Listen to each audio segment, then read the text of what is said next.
Je suis sûr que vous vous êtes déjà dit je suis nul, j'y arriverai pas. Et quand bien même j'y arriverai, qu'est-ce que je pourrais faire une fois que j'aurai réussi? Et puis il y a aussi un tel avait raison. Finalement, je suis pas si bon que ça. Tout ça, c'est de l'auto-sabotage. C'est une blessure émotionnelle. Elle fait partie de ces blessures que l'on a besoin de reconnaître. Ça va faire partie du premier travail. Alors déjà, pourquoi? Pourquoi on en souffre? Eh bien, comme les phrases l'indiquent, en fait, ça va montrer une faible estime de soi. On va avoir du mal à se revaloriser. Il y a aussi les croyances limitantes que l'on a pu entendre, voir de par nous-mêmes, que ce soit que l'on ait vécu ou que l'on ait juste vu ou ressenti sans que ça nous soit arrivé réellement. Ce sont des croyances.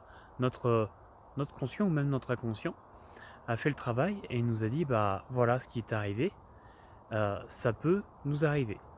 Alors toutes ces croyances, elles peuvent être personnelles, elles peuvent être aussi sociétales, venant de l'éducation. Ça peut venir de beaucoup de choses. Il y a moyen de s'en débarrasser. Bonjour, je suis Ghislain, hypnothérapeute et magnétiseur. Donc on va pouvoir s'en débarrasser. On va pouvoir aussi lâcher la peur de l'inconnu. Après tout, on a déjà été dans l'inconnu. Et ça s'est toujours bien passé. J'ai survécu à 100% de mes journées. La peur de l'échec. Alors, que faire de cet échec? Nelson Mandela avait l'habitude de dire « Je ne perds jamais, soit je gagne, soit j'apprends ». De ces soi-disant échecs, il en a fait une force. Il en a fait une expérience. Et il en est sorti très très fort, il me semble. Moi je dis ça, je dis rien. La peur de la réussite? Eh oui. Une fois que j'ai réussi, qu'est-ce que je vais pouvoir faire? Comment ça va se passer pour moi? Et la peur du jugement? Avec la peur de la réussite ou de l'échec, hein. Qu'est-ce que les gens vont penser de moi une fois que ce sera arrivé? Une fois que je me serai mis dans la situation.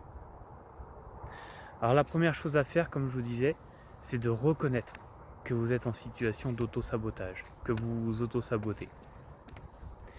Et aussi s'aimer. S'aimer soi-même, inconditionnellement, plus fort que tout le monde. Puisque il n'y a que nous pour nous aimer nous-mêmes. Un ami et mentor m'a un jour dit une phrase dont je me souviens toujours, qui reste bien gravée. C'est tout simplement se dire « Je suis une magnifique étincelle de la lumière divine ». Ça reste et ça en puissance. Ça permet de donner, de se redonner la force, le courage dont on a besoin. Les opinions négatives, ce que les gens pensent de nous, peu importe. Il y aura toujours quelqu'un pour chercher à nous descendre. Ceux-là, j'ai envie de dire, ils ont besoin d'effacer la lumière des autres pour éclairer plus fort. Tant pis pour eux. Une autre façon de lâcher cette blessure, c'est de rechercher l'échec. D'aller vers l'échec, puisque l'échec et la réussite sont les deux faces d'une pièce. Si vous voulez aller vers la réussite, allez d'abord vers l'échec. Et lâchez l'auto-jugement. Rappelez-vous cette phrase. Ayez de la compassion et rappelez-vous, je suis une magnifique étincelle de la lumière divine. Quoi même il m'arrive un échec, ce sera une expérience bénéfique. Ce sera une façon de faire pour ne pas réussir, tout simplement. Je prends quelques secondes pour vous montrer un petit peu l'endroit. Je le fais rarement. Mais aujourd'hui, je suis sur un endroit que j'affectionne particulièrement. J'y ai passé des années. Un beau petit étang qui a fait beaucoup de mon adolescence. Et voilà. Merci, à bientôt.